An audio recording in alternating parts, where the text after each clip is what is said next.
Hey guys, Chris from Towie HD, and I'm standing next to a vehicle we went to yesterday that impacted a tree and involved a couple of kids. And the kids are going to be fine, the family's okay, that's no problems.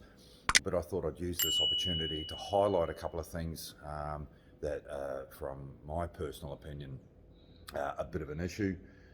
Not necessarily with the owner's choice of motor vehicle by any means, but this is something that I sometimes see, and I've wanted to do something like this for quite some time, just to highlight some pointers and to make people aware of certain things that can happen when when you sort of maybe a bit pressed for time and so forth. So as you can see, this happened yesterday. And we've recovered the car okay, and as I said, the family's okay, there's no problems there, nobody was seriously hurt, and that's always a good thing. But we're just going to go around the car and have a look at it, and I'm going to go through a couple of things. Now, again, I really want to stress that this is just my personal opinion. It's based on experience over the years from accidents that I've gone to, and things that I've seen, and vehicles that I've towed.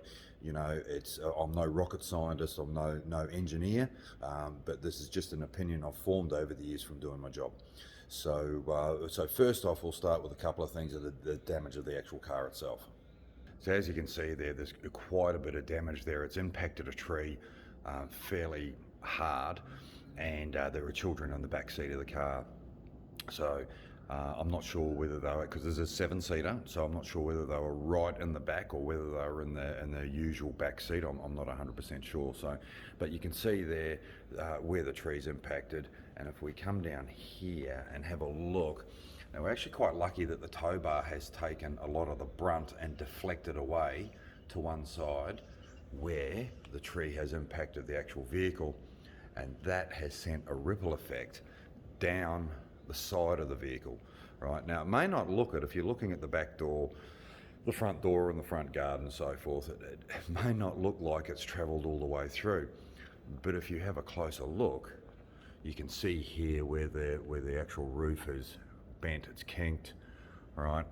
And if you come down here, you can see there where the door frame overlaps the front door frame. Okay. The impact has travelled through to the driver's side window.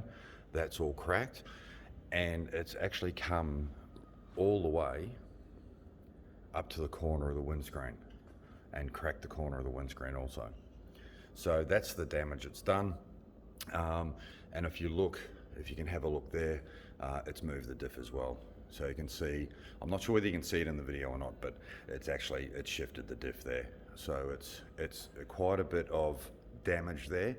The car is actually held up really well, and it's the reason I say that is because all the doors still open. So all the doors in this car still open, every single one of them, which made getting the people out of the car very, very easy. Once the CFA turned up, and once the ambulance crews turned up, we were able to open all the doors and get them out rather quickly. Now, just coming to the back of the car, now I'm not a big fan of 7-seaters myself. I've always had a bit of an issue with people sitting right at the back of the vehicle. That's my preference. I understand that they are a good family car when you do have 3 or 4 kids. I totally get that. But here, if you have a look here, you can see just how far that has caved in. Sorry for my little glowy selfie stick keeps moving, but you can see just how far that impact has basically gone right to the back of the last seat. And I'll try and get a bit of a shot of it here if I can. So you can see there where the roof's actually caved in to the top of the back seat there. Now, if that had been an adult sitting there, that could have been a totally different story.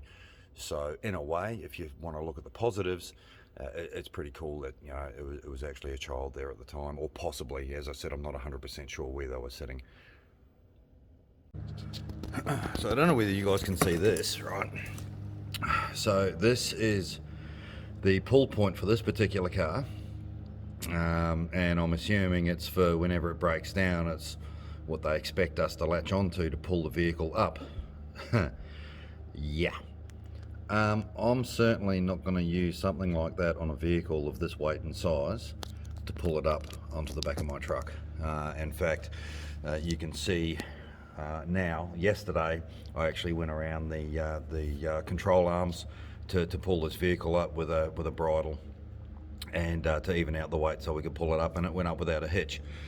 So and the other thing I wanted to point out, and I'll just try and get it here, is there's a couple more. So there's a couple of these now either side.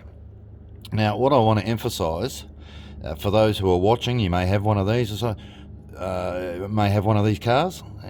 You may go off-road with it. I mean, I don't know what you do with it.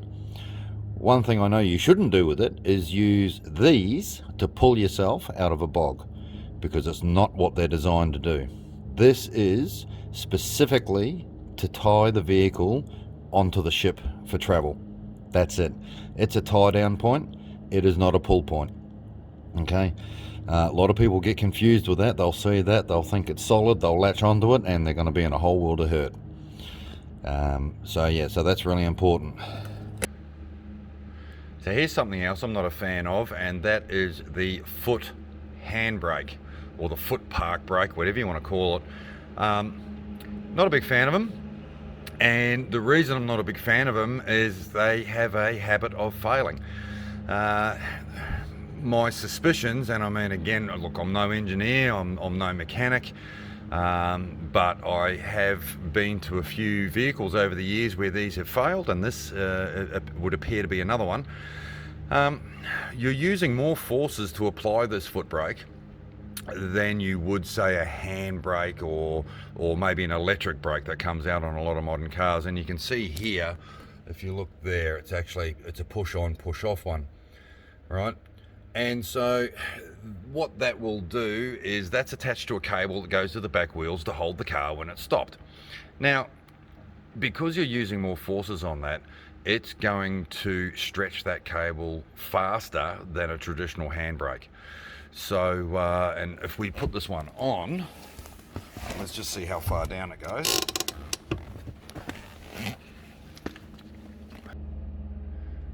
Yeah, that's almost down to the floor, like that's, and a lot of them do that. Look, you know, it's not so much this vehicle, it's not so much the family that own this car. A lot of these stretch very easily, and they do so. They need readjusting, before the vehicle's next service a lot of the time. Well, so let's have a look at a few of the positives, and there are positives out of this, believe it or not. I mean, I've had a dig at the car, and it's just the car I'm having a dig at. About a couple of things. I've pointed out a couple of my dislikes and so forth, but at the end of the day, the car really did its job. It absorbed all the impact of the tree, and it was a pretty big tree, as you can see in this photograph. And we were able to extract the people very quickly. So that is a positive. The other thing that I'm probably going to touch on is there's probably going to be some people out there that go, well, what makes you such a bloody expert? And let me be clear, I'm no expert, but I've got 30 years of experience of pulling cars like this and trucks and all sorts of stuff out of bogs, and I know what works and what doesn't.